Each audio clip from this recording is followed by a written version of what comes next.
Hey everybody, we are in our sixth and final week of our This Is Us series, and we're talking about our final Everybody Plays. And I'm really excited about this one. I sat down for a little while with Shannon Rogers talking about how she has gotten involved over the years and how she continues to see God working through the things that she's involved in. It was an awesome interview. I hope you guys enjoy it. Take a look.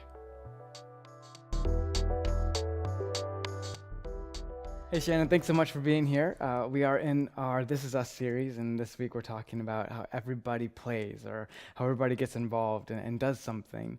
And so I'm really excited to have you here with us because I've known you for a long time. It's kind of funny. I feel like I've known you most of my life, and you've played a really big role in my life and in my faith, so that's pretty fun. Probably a big reason I'm here today. It's fun for me to see you here on the weekends in different ways, and I love that. And so I've known you for a long time, and I have one question, all right? I have one question that I need to have answered because it seems like it's always been the case. Why do you care so much?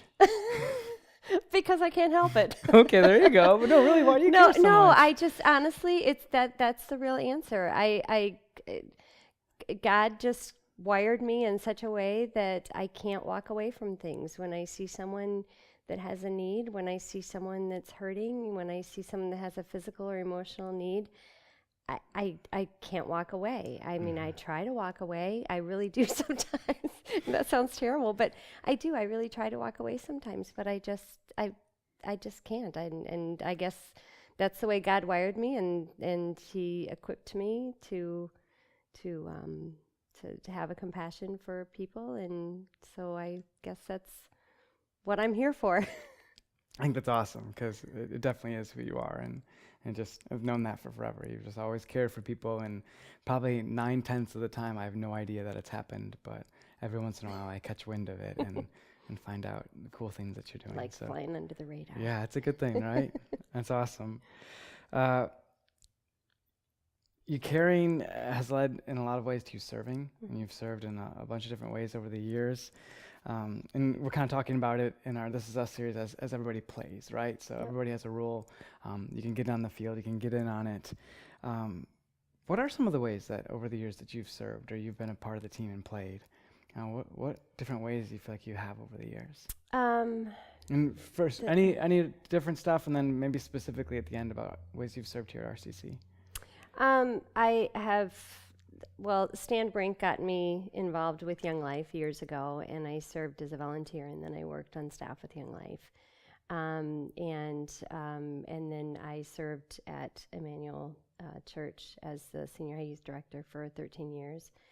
And those are my official serving positions. But my favorite way to serve is just kind of the as it comes serving.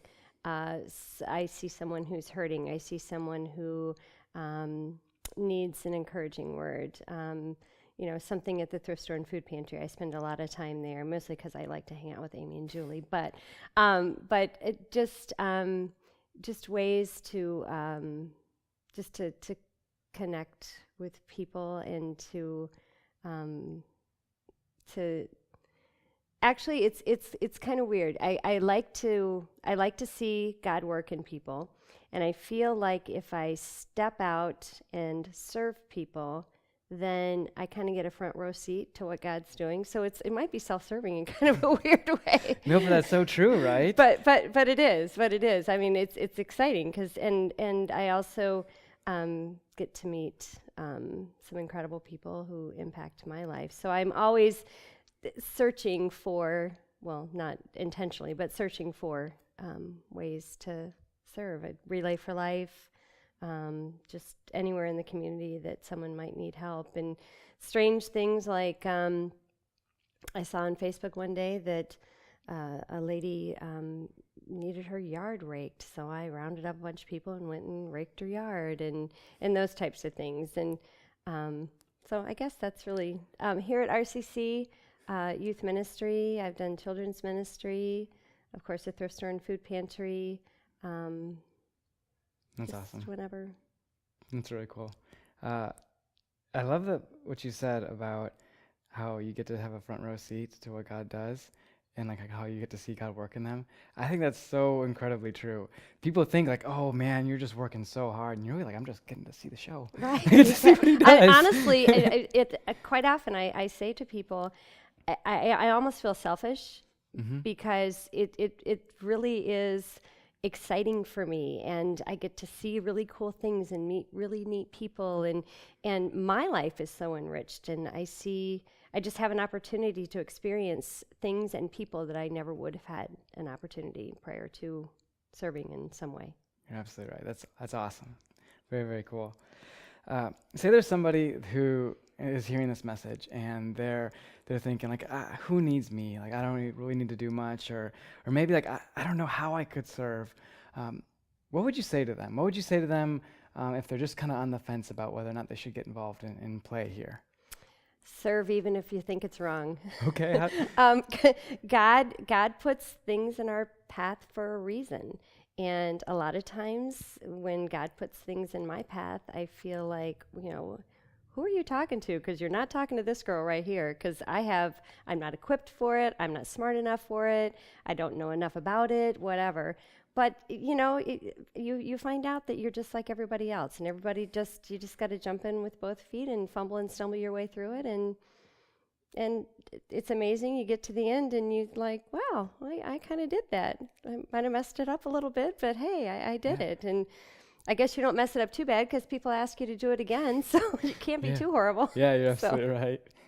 Wait, it's just so cool. I think you're right, because sometimes you just gotta step in and you can just get your hands dirty. Do it. And you also said like everybody's a person. Everybody's that. Like, you're no different than anybody else. So why can't God use you too? Right.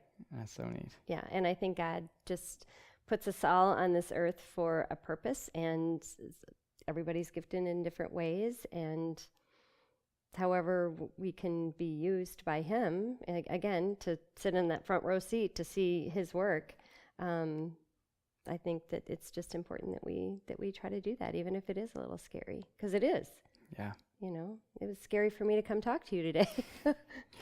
I don't like to do this, but it's just something that it's a way of serving. Yeah. Well, thanks for doing it. I appreciate it. This is super fun.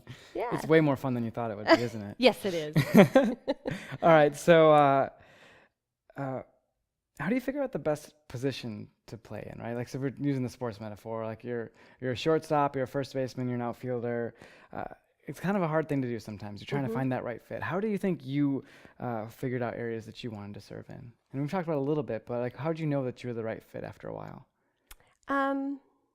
Really, just the way it feels. And I know that sounds weird, but if it feels, if I feel like I'm making a difference, if I feel like somehow I'm impacting someone's life in a positive way, then I feel like that's the place for me. There's times that I have been in situations where I've tried to reach out to someone or help someone, and clearly I was not their person. And just, with my personality or my approach or something like that. And so I knew to back off. Yeah. And I think it's important to know when to back off. I think it's important to know when to say no. I've struggled with that over the years. I have, as a matter of fact, my friends gave me a T-shirt encouraging me to say no to volunteering. Just say no. And I think you can overdo it sometimes, because I think sometimes you're doing it for the wrong reasons. I think sometimes I'm a pleaser, so I wanted everyone to be happy with me, and to, if they asked me, I had to say yes and that type of thing. And I think it's okay. I think God doesn't want us to overdo it. And I think sometimes it's okay to say, you know what, I don't think I can do that as well as I think I need to. And so I think I just need to say no this time. For sure. And I think you said something right. Like, you can try something, and if it doesn't feel right, you can stop. Right. And it's okay to stop. Right. And then, like, that's what we talk about here, is try a bunch of stuff, one thing at a time, maybe two things, and then if you don't like it, stop. And we won't hold it against you. And it's interesting, because there's things that you try and you think, that is so not for me. and you do it, and actually it turns out being for you. And You're so right. sometimes God knows a little more than we do. I know it's surprising to all of us, but sometimes God just knows where we belong sometimes. So Yeah, that's cool. And it's an encouragement. Like, you can try anything. yeah. Even if like you're not sure if it's the right fit, maybe it'll be awesome, and Hmm. maybe it won't. Who cares? Then stop. Well, and even if it wasn't a right fit, maybe you met a person that you wouldn't have met prior to that. Maybe something you said impacted someone's life in a way that it wouldn't have. Maybe someone has impacted your life. I mean, I know through serving and volunteering throughout my life, I have been so enriched by so many people, and I have learned so much, and I have gained so much from all of these people. It's not a I'm serving you, I'm here to help you type thing. There's so many times where I've been learned and been impacted by things people have said and done. Yeah, God doesn't waste anything. No. He'll use it. Mm-mm. That's Yeah. great. Is there a particular story or instance when you witnessed something where God just did something crazy and you got to be part of it, front row seats? I know there are probably a number of them, but is there anyone that sticks out? I tell you what, there are so many things that happen when I'm over at the thrift store and food pantry. There was a day that a lady walked in, it wasn't long ago, and she walked in and she was very gruff and she was very angry and so on and so forth. And Amy began talking to her, and she just was very, very gruff with her, with Amy. And Amy just kept talking to her, and just out of the blue, Amy looked at her and said, do you need a hug? And she hugged her. And I was standing there like, don't hug her, she's going to punch you. And it was amazing. The woman looked at her and said, how did you know that's exactly what I needed? Man, that's How crazy. did you know that I was hurting so bad, and all I needed was and she cried. The lady cried. And I just stood there in awe, because I think, and again, another learning experience, because I probably would have been like, just give her space, be nice to her. She's a little on the angry side, so just, don't overstep your boundaries. And Amy just knew that she needed a hug, and God put it on her heart. And the lady has come into the store ever since then, and just is just as sweet as pie every time That's she comes amazing. in. So she just needed some love. That's you know. awesome. That's So. really, really cool. Yeah. Man, that's great. Sometimes I talk to people, and it seems like they're looking for that one big thing. Like, they want to do that one really big thing, and they're trying to figure out what their calling is from God. Like, there's one thing. It's fun to talk to you because I've seen you just do hundreds of little things, like all kinds of small steps here and there, and medium steps. But I'm sure you've done some really big things too. But over the course of time, you've done so many really amazing things. But they seem like they're always small steps. Mm-hmm. As you think about that, why are the simple and small opportunities to serve so important to you, as compared to thinking that like there's got to be some big thing out there that I'm going to do someday? I think that God just puts things in our path, and puts people in our path, and opportunities in our path. And it's like building a building. The end product is wonderful, but if along the way you don't have all of the proper building blocks to make it this wonderful building, then it's not stable, it's ineffective. And I think that all of those small little things along the way are just slowly building, our family, building our community, building our world. And I think if we're constantly looking for, the big ta-da, I think we're going to miss the little things along the way. And those little things sometimes seem so little, but oftentimes you find out they're so huge. Like a hug. Yeah, like a hug. Yeah. Yeah, and it wasn't some big fundraiser, it wasn't some big, ta-da moment. It was just somebody just needed a hug that day, and that forever changed that lady's life. Yeah. It's crazy how much relationships Mm-hmm. built over time make a huge, dramatic difference Yeah. in a group of people and a community. It's awesome. Yeah. This is really great. Thank you so much. That's all the questions I have for you. I wish I had a dozen more because it's fun to talk to you about this stuff. But this has been fantastic. Thank you so much, Shannon. Thank you.